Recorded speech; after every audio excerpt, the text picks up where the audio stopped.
மிக்ஸாம் புயல் கிட்டத்தட்ட ஞாயிற்றுக்கிழமை ஆரம்பிக்கப்பட்டு இன்றைக்கி வெள்ளிக்கிழமை ஆகுது. கிட்டத்தட்ட 5 நாட்கள் புயல் அடித்து 5 நாட்கள் ஆகியும் இன்னும் தண்ணீர் பல பகுதியில் வடியாமல் இருந்து கொண்டிருக்கின்றன. புயலின் போது பெய்த மழையில் வேகமாக துரிதமாக முன்னெச்சரிக்கை நடவடிக்கை எடுக்காத காரணத்தினால இந்த அரசனுடைய மெத்தன போக்கின் காரணமாக புயலின் போது கனமழை பொழிந்து ஆங்காங்கே தண்ணீர் தேங்கி குடியிருப்பு பகுதியில் தண்ணீர் புகுந்து அவர் உடைமைகளெல்லாம் சேதமடைந்து விட்டன. அது மட்டும் இல்லாமல் பல பகுதிகளில் சென்னை மாநகரத்தில் உள்ள பல பகுதிகளில் உணவு சரியாமல் வழங்கவில்லை, குடிநீர் வழங்கவில்லை, பால் கிடைக்கவில்லை. இதையெல்லாம் ஊடகத்திலையும் பத்திரிகையிலையும் யூடியூப் மூலமாக அனைவருமே பார்த்தோம். இந்த விடியா திமுக அரசாங்கம் முன்னெச்சரிக்கை நடவடிக்கை எடுக்கப்பட்டிருந்தால் இதை தவிர்த்திருக்கலாம். இந்திய வானிலை மையம் ஒரு வாரமாக புயல் அடிக்கும், காற்று வீசும், புயல் அடிக்கின்ற காலத்தில் மழை கனமழை பொழியும் என்று தொடர்ந்து செய்தி வெளியிடப்பட்டது. அது ஊடகத்திலையும் பத்திரிகையிலையும் எல்லோரும் பார்த்தோம். ஆனால் இந்த விடியா திமுக அரசு அதை அலட்சியப்படுத்திய காரணத்தினால்தான் இன்றைக்கு சென்னை மாநகர மக்கள், சென்னை சுற்றியுள்ள புறநகர் மாவட்டங்கள், அங்கே இருக்கின்ற புறநகர் பகுதியில் இருக்கின்ற வசிக்கின்ற மக்கள் இந்த கனமழையால் கடுமையாக பாதிக்கப்பட்டுள்ளார்கள். இதற்கு முழு பொறுப்பு இந்த திமுக அரசாங்கம் தான். இவர்கள் முன்கூட்டியே தகுந்த நடவடிக்கை எடுக்கப்பட்டால் மக்கள் இந்த அளவுக்கு பாதிக்கப்பட்டிருக்க மாட்டாங்க. அனைத்து இந்திய அண்ணா திராவிட முன்னேற்ற கழக அரசு இருக்கின்ற பொழுது 18ஆம் வருஷம் சரி 20ஆம் வருஷம் சரி, நான் முதலமைச்சர் இருந்த காலகட்டத்தில் ஆகஸ்ட் 15 வெடியேற்ற விழா முடிஞ்ச உடனே பருவமழை துவங்குவதற்கு முன்பாக, வடகிழக்கு பருவமழை துவங்குவதற்கு முன்பாக ஒவ்வொரு மண்டலத்திற்கும் ஒரு IAS அதிகாரி நியமிக்கப்பட்டு அந்த அதிகாரிகள் தங்களுக்கு ஒதுக்கப்பட்ட மண்டலத்திற்கு சென்று ஆய்வுப் பணிகளை மேற்கொண்டு அங்கே இருக்கின்ற பகுதியில், அந்த வடிகால் பகுதியில் எந்தெந்த இடத்துல தூர் வார வேண்டும், எந்தெந்த இடத்துல அடைப்பு இருக்குது என்பதையெல்லாம் கண்டறிந்து உடனுக்குடன் அதுக்கு அந்த கால்வாயில் இருக்கின்ற தூர்களை வாரி அடைப்புகளை பழுது நீக்கி காரணத்தினால் மழைக்காலங்களில் தண்ணி தேங்காமல் விரைவாக அப்புறப்படுத்தப்பட்டது. அது மட்டும் இல்லாமல் மண்டலத்துக்கு நியமிக்கப்பட்ட அதிகாரிகள் மூலமாக எங்கெங்கே தாழ்வான பகுதி இருக்கின்றது, அந்த தாழ்வான பகுதியில் கனமழை பெய்கின்ற பொழுது தண்ணீர் தேங்கப்பட்டால் அதை அகற்றுவதற்கு வேகமாக துரிதமாக மின் மோட்டாரை பொருத்தி அங்கே இருக்கின்ற தண்ணீரை அப்புறப்படுத்தினோம். தயார் நிலையில் மின் மோட்டார் வச்சுருந்தோம். ஆனால் இந்த அரசாங்கம், தலைமைச் செயலாளர் பேட்டியில் சொன்னார், உங்கள் தொலைக்காட்சியில் தான் பார்த்தோம், மழை பெய்து முடிந்த பிறகு தான் அந்த மழைநீரை அகற்றுவதற்கு நாங்கள் ராட்சத மோட்டாரை NLC நிறுவனத்திலிருந்து கேட்டுக்குன்னு சொல்கிறார். அப்படின்னா எந்த அளவுக்கு இந்த அரசு முன்னெச்சரிக்கை நடவடிக்கை எடுக்காது என்பது நிரூபணமாகிறது. ஏற்கனவே இந்திய வானிலை ஆராய்ச்சி மையம் தெரிவிக்கிற கருத்தின் அடிப்படையில் கனமழை பொழியும் என்று தெரிஞ்சும் கூட இந்த அரசு எச்சரிக்கையோடு தேங்கிய நீரை அப்புறப்படுத்துவதற்கு தேவையான ராட்சத மோட்டார்களை தயார் நிலையில் வைத்திருந்தால் குறுகிய காலத்திலே தேங்கிய நீரை வெளியேற்றிருக்கலாம். அதனால் மக்கள் பாதிச்சிருக்க மாட்டாங்க. அதோட 2018, 20, 2015 நீங்கள் பார்த்தீங்கன்னா மின்சாரம் ஒரு நாள் 2 நாளையும் நாங்கள் கொடுத்தோம், துண்டிக்கப்பட்ட மின்சாரத்தை கொடுத்தோம்.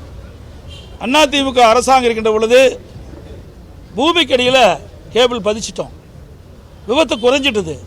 அப்படி இருந்தும் கூட 4 நாள், நேற்றைய வரைக்கும் கூட இன்னும் சில இடத்துல கிடைக்கல. இன்றைக்கு கூட இன்னும் 90% தான் கொடுத்தாங்க சொல்கிறாங்க. நான் 90% சொல்கிறாங்க, எவ்வளோ கொடுத்தாங்கன்னு தெரியாது. இன்னும் உங்களுடைய பத்திரிக்கையில், மாலை மலர் பத்திரிக்கை நான் வரும்போது பார்த்தேன் 200 இடத்துக்கு மேலே இன்னும் தண்ணி தேங்கி இருக்குதுன்னு அப்புறப்படுத்தவில்லை என்று செய்தி தெரிவிக்கின்றன. யூடியூப்பில் வந்துகிட்டு இருக்குது. ஆக இதையெல்லாம் இந்த அரசினுடைய அலட்சியின் காரணமாகத்தான் மக்கள் பாதிக்கப்பட்டிருக்கிறாங்க. ஆகவே இனியாவது இந்த அரசாங்கம் தேங்கி நீரை உடனடியாக அப்புறப்படுத்த வேண்டும். அப்புறப்படுத்த இடத்துல சேரும் சகதியுமாக இருக்குது, அதை விரைந்து அதை அப்புறப்படுத்த வேண்டும். அந்த பகுதியெல்லாம் ப்ளீச்சிங் பவுடர் போட்டு தொற்று நோய் ஏற்படாமல் பார்த்துக்கணும். எங்கெங்கெல்லாம் மழைநீர் அதிகமாக தேங்கி மக்கள் பாதிக்கப்பட்டாங்களோ அந்த பகுதியெல்லாம் மருத்துவ முகாம் அமைச்சு மக்களுக்கு தேவையான மருத்துவ சிகிச்சை அளிக்க வேண்டும். இதையெல்லாம் இந்த அரசாங்கம் செய்ய வேணும். அதே போல் சாலைகள்லாம் குண்டும் குழியுமாக இருக்கின்றது. இப்போ மத்திய அரசாங்கம் நிதியெல்லாம் கொடுத்துருக்குது, அதையாவது முறையாக பயன்படுத்த வேணும். அதோட எப்போ பார்த்தாலும் 4500 கோடியில் வடிகால் வசதி செஞ்சுருக்கிறோம். 20 சென்டிமீட்டர் மழை பெய்ஞ்சா கூட ஒரு சொட்டு தண்ணி தேய்க்காதுனாங்க. இப்போ ஒரு சொட்டு தண்ணி நிற்கல, குளம்போல தண்ணி நிற்கிது. அவர் சொன்னது கரெக்டு தான், ஒரு சொட்டு தண்ணி நிற்கல, ஒரு குளம்போல இன்றைக்கி தண்ணி நிற்கிது. எங்கே பார்த்தாலும் தண்ணி நிற்கிது. அதுக்கு தான் வெள்ளேரி கேட்டிருந்தேன், நான் அறிக்கை விட்டேன். ஆகவே இந்த விடியா திமுக அரசு இந்த வடிகால் வசதி செய்கின்ற திட்டம் எந்த நிலையில் இருக்குது? முழுதாக வடிகால் வசதி செஞ்சுட்டாங்களா, இன்னும் பாக்கி இருக்குதா?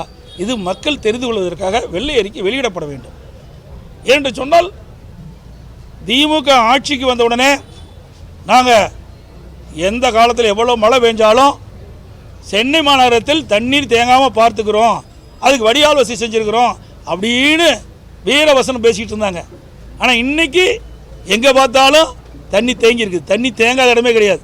எங்கள் கட்சி அலுவலகத்தில் கூட இப்போ கூட நான் பார்த்துட்டு தான் வந்தேன், 1.5 அடி தண்ணி நிற்கிது. எங்கள் கட்சி அலுவலில் வெளியில் பார்த்தீங்கன்னா இடுப்பு தண்ணி, உள்ள 2 அடி தண்ணி நின்றுது. இதுவே சான்று. ஆனால் இங்கே இருக்கிற சென்னையில் இருக்கின்ற 2 அமைச்சர்களுமே தண்ணியெல்லாம் அடிஞ்சு போச்சு, தண்ணியெல்லாம் எங்கே இல்லைன்னு சொல்கிறாங்க.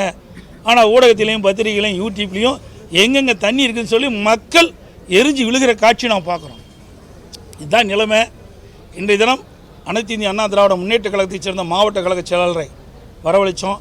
சென்னை மாவட்டம், காஞ்சிபுரம் மாவட்டம், செங்கல் மாவட்டம், திருவள்ளூர் மாவட்டம், இந்த 4 மாவட்டத்தில் இருக்கின்ற மாவட்ட செயலர் அழைத்து இன்னும் தண்ணி அகற்றப்படாமல் இருக்கின்ற பகுதியை நீங்கள் பார்வையிட்டு தண்ணி அகற்றுவதற்குண்டான நடவடிக்கை மேற்கொள்ளுங்க. அதோட தண்ணி தேங்கியிருந்த பகுதியில் சேரும் சகதியுமாக இருக்குது, அதை அப்புறப்படுத்துவதற்கு நீங்கள் அங்கே முயற்சி செய்யுங்க. அப்புறப்படுத்துவதற்கு அது மட்டும் இல்லாமல் தொற்று நோய் பரப்பாக இருக்கிறதுக்கு அதுக்கு தேவையான ஏற்பாடு பண்ணுங்க. ப்ளீச்சிங் பவுடர்லாம் போட்டு ஏற்பாடு பண்ணுங்கள். அங்கங்கே மருத்துவ சிகிச்சைக்கு எடுப்பதற்கு நீ நடவடிக்கை எடுக்கணும்னு நல்ல ஆலோசனைகள் நாங்கள் வழங்கியிருக்கிறோம். அவர்களும் தங்களால் முடிந்த உதவிகளை இன்றைக்கு நம் மக்களுக்கு தந்தாங்க. நானும் நேரடியாக வந்து தந்துருந்தேன். எல்லா பகுதிக்கும் போய் முடிந்த அளவுக்கு ஒரு 6-7 இடத்துல போய் மக்களுக்கு நிவாரணப் பொருளை கொடுத்தோம், பாதிக்கப்பட்ட மக்களுக்கு. ஆகவே அனைத்து இந்திய அண்ணா திராவிட முன்னேற்ற கழகத்தை பொறுத்த வரைக்கும் ஆட்சியில் இருந்தாலும் சரி, ஆட்சி இல்லாவிட்டாலும் சரி, மக்களுக்கு தேவையான உதவிகளை எப்பொழுதும் செய்து கொண்டிருப்போம். மக்கள் எப்பொழுதெல்லாம் பாதிக்கப்படுகிறார்களோ அப்பொழுதெல்லாம் மக்களுக்கு குரல் கொடுப்போம். மக்களுடைய துயரங்களில் நாங்களும் பங்கு பெற்று அதை நிவர்த்தி செய்கின்ற கட்சியாக அதிமுக கட்சி இருக்கும். ஒரு ஒப்பீடு பண்ணிட்டே இருக்காங்க சார். 2015 பெருமழையோட ஒப்பிடும் பொழுது இப்போ பெய்ஞ்சிருக்க மழை வந்துட்டு அதிகம், ஆனால் பாதிப்புகள் குறைவு. 2015 வந்துட்டு மழை குறைவாக இருந்தாலும் வந்து பாதிப்புகள் நிறைய. ஒரு ஒப்பீடை வந்துட்டு எப்படி பார்க்குறீங்க? சரி, உங்களுக்கு தெரியுமில்ல 2015 எவ்வளோ பெஞ்சது. இப்போ எங்களோட நீங்கள் தான் களத்தில் இருக்கிறீங்க. நான் எல்லாம் பார்க்குறேன், உங்களையெல்லாம் பார்த்துட்டு தான் இருக்கிறேன். உங்கள் டிவிலெலாம் பார்த்துட்டு இருக்கிறேன். எங்கெங்கே தண்ணிக்குள்ளே இருக்கிறீங்க, எங்கெங்கெல்லாம் பேட்டி கேட்குறேன்னு. உங்களுக்கே மனசாட்சிப்படி ஊடக நபர்களும் பத்திரிகை தெரியும்.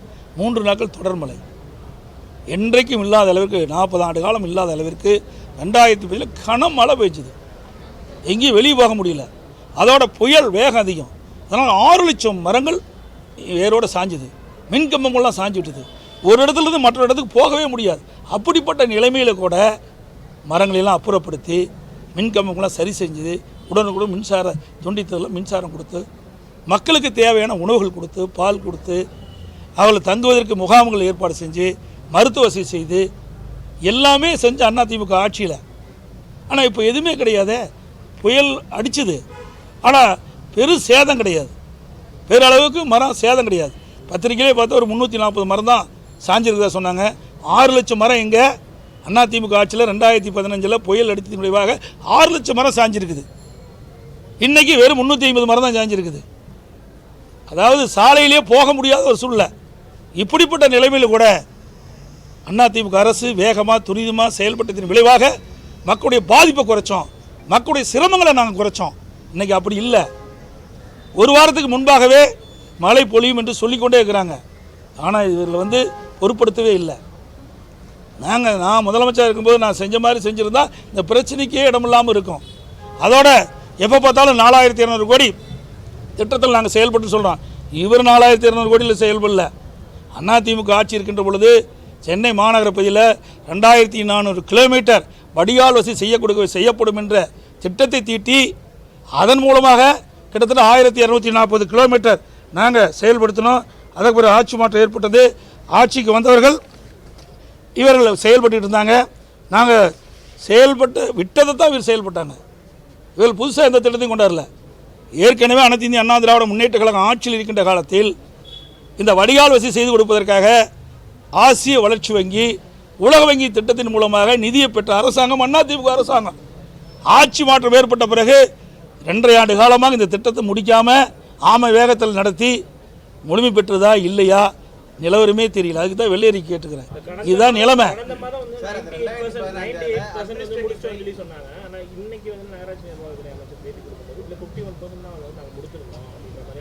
எந்த அளவுக்கு போய் பேசுகிறாங்கன்னு பார்த்தீங்களா? முழு பூசணியை சோற்றில் மறைக்கிறாங்க. நாட்டு மக்களுக்கு கொடுக்கின்ற தகவல் அத்தனையுமே பொய் செய்தி தான், உண்மை செய்தியே கிடையாது. இது அனைத்து இந்திய அண்ணா திராவிட முன்னேற்ற கழக ஆட்சியில் கொண்டு வரப்பட்ட திட்டம். இவர்கள் ஆட்சியில் கொண்டு வரப்பட்ட திட்டம் இல்லை. ஆட்சி மாற்றம் ஏற்பட்ட பிறகு டெண்டர் வைப்பதில் கோளாறு, கலெக்ஷன் கமிஷன் கரப்ஷன், அதிலேயே காலத்தை கடத்தினாங்க துறையினுடைய அமைச்சர், அப்புறம் இந்த மாநகரத்தில் இருக்கிற அமைச்சர், அப்புறம் அதில் இருக்கிற கவுன்சிலரு, அப்புறம் வட்டம், எல்லாத்துக்கும் பங்கு பிரிக்கிறது நேரம் சரியாக இருக்குது. இங்கே திட்டத்தை நிறைவேற்றினாங்க. திட்டத்தை முழுமையாக நிறைவேற்றப்பட்டிருந்தால் இந்த வடிகால் வசதி எளிதாக இருந்திருக்கும். தேங்கிய நீர் எளிதாக வெளியேறுவதற்கு வாய்ப்பு இருந்திருக்கும். அதெல்லாம் செய்யலை. இதுதான் கோளாறு. முன்னெச்சரிக்கை நடவடிக்கை எடுத்தனால தான் உயிரிழப்புகள் குறைஞ்சிருக்கு.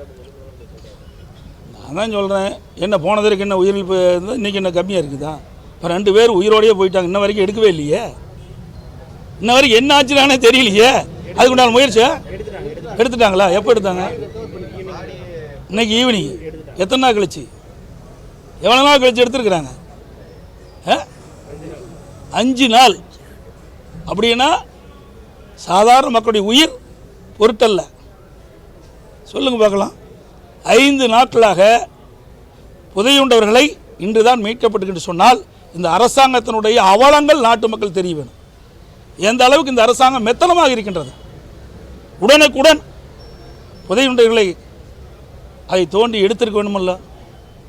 அவருடைய பெற்ற தாய் தந்தைகள் எவ்வளவு துன்பப்பட்டிருப்பாங்க, வேதனைப்பட்டிருப்பாங்க. அதெல்லாம் இந்த அரசாங்கத்துக்கு கவலையே கிடையாது. ஆக இங்கெங்கே தண்ணி தேங்கி இருக்குது. இந்த தண்ணியை அகற்றுவதற்கு தேவையான நிதி இல்லைங்கிறாங்க. ஆனால் கார் ரேஸ் நடத்துறதுக்கு 42 கோடி வீண் செலவு பண்ணுறாங்க. ஏற்கனவே ஒரு இடத்துல மைதானம் இருக்குது. இருங்காட்டுக்கோட்டையில் ஏற்கனவே அங்கே கார் பந்தயம் நடத்துவதற்கு பிரம்மாண்டமான மையம். அப்படி இருக்கும்போது சென்னை மாநகர மைய பகுதியில் நடத்த வேண்டிய அவசியம் என்ன? 42 கோடி வீண் செலவா?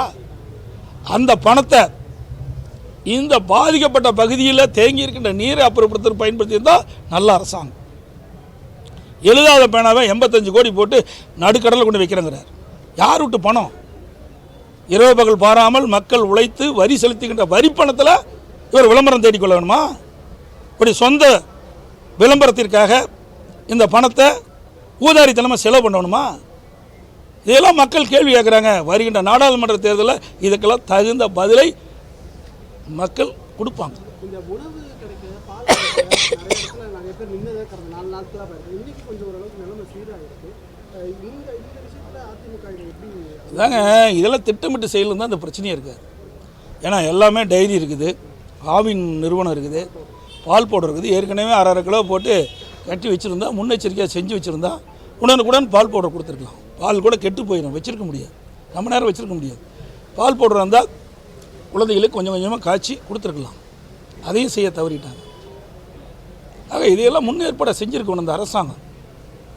இதையெல்லாம் செய்ய தவறிய அரசாங்கம் இந்த அரசாங்கம் என்பதை இந்த நேரத்தில் மக்களுடைய கவனத்துக்கு கொண்டு வரோம். ஆமாம்,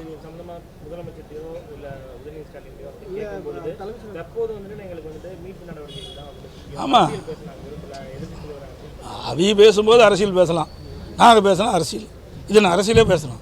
மக்களுடைய பிரச்சனைங்க, அதுதான் எதிர்க்கட்சி இருக்குது. மக்கள் எப்பொழுது பாதிக்கப்படுகின்றார்களோ பாதிப்புக்கு குரல் கொடுப்பது எதிர்க்கட்சியுடைய கடமை. அந்த கடமையை தான் நாங்கள் செய்கிறோம். நீங்கள் கடமையிலேருந்து தவறிட்டீங்க, அதை நாங்கள் கோடிட்டு காட்டுறோம். உங்களுடைய தவறினால் மக்கள் இன்னைக்கு பாதிப்புக்குள்ளாயிருக்கிறாங்க. எவ்வளோ வேதனைப்பட்டுருக்காங்க. ஒருவர் குடிக்க தண்ணி இல்லைங்கிறாங்க, இன்னும் மற்ற வேலைகளுக்கெல்லாம் தண்ணி இல்லைங்கிறாங்க. அதிமுக அரசு இருக்கின்ற பொழுது மக்களுக்கு தகுந்த ஆலோசனை வழங்கணும். நான் முதலமைச்சர் இருந்த காலகட்டத்தில் தெளிவாக சொன்னோம். பத்திரிகைகள் ஊடகத்தில் நீங்கள் எல்லாம் பார்த்துருப்பீங்க. புயல் வெள்ளம் வருகின்ற பொழுது ஒரு வாரத்திற்கு தேவையான உணவுப் பொருட்களை வாங்கி வைத்துக் கொள்ளுங்கள், தேவையான காய்கறிகளை வாங்கி வைத்துக் கொள்ளுங்கள், டார்ச் லைட் வைத்துக் கொள்ளுங்கள், மெழுகு வைத்து வைத்துக் கொள்ளுங்கள்.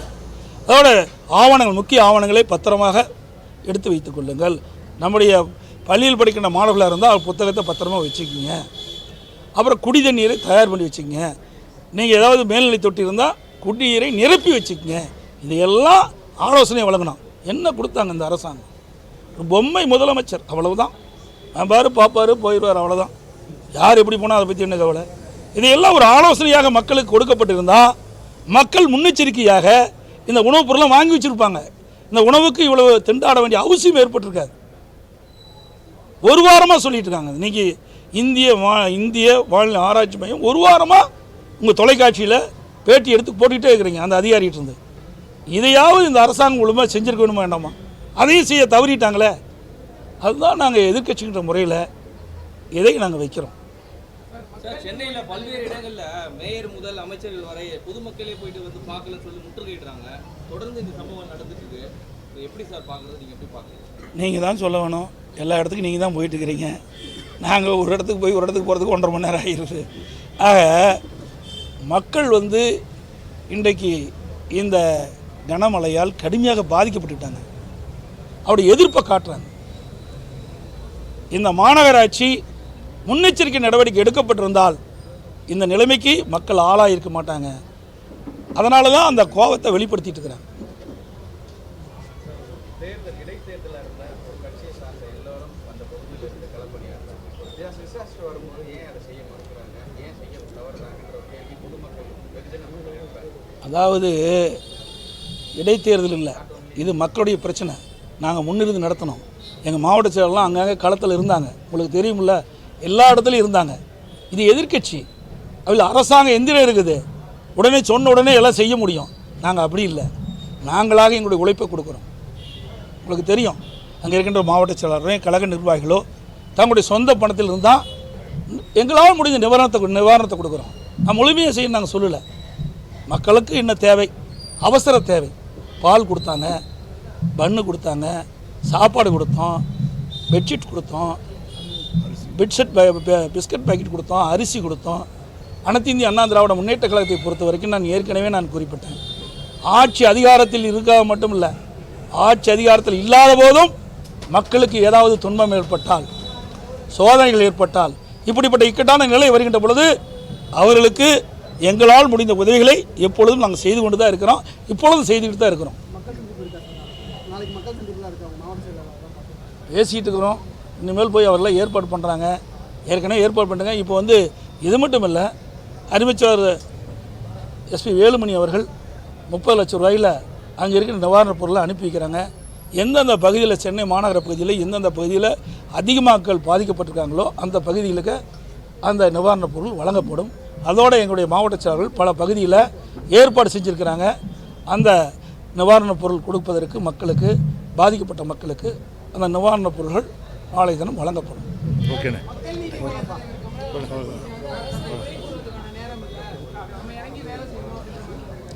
அவரெல்லாம் ஒரு அரசியல்வாதியை நான் கருதலை.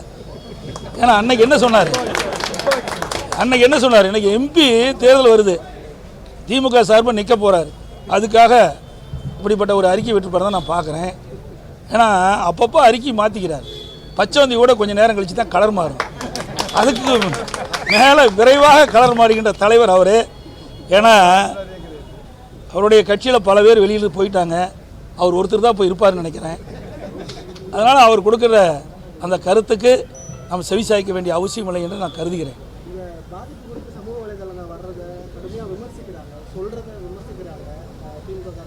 அரசு தரப்பில் இருக்கிறது கடுமையாக விமர்சித்து எல்லாரும் யார் விமர்சிக்கிறா?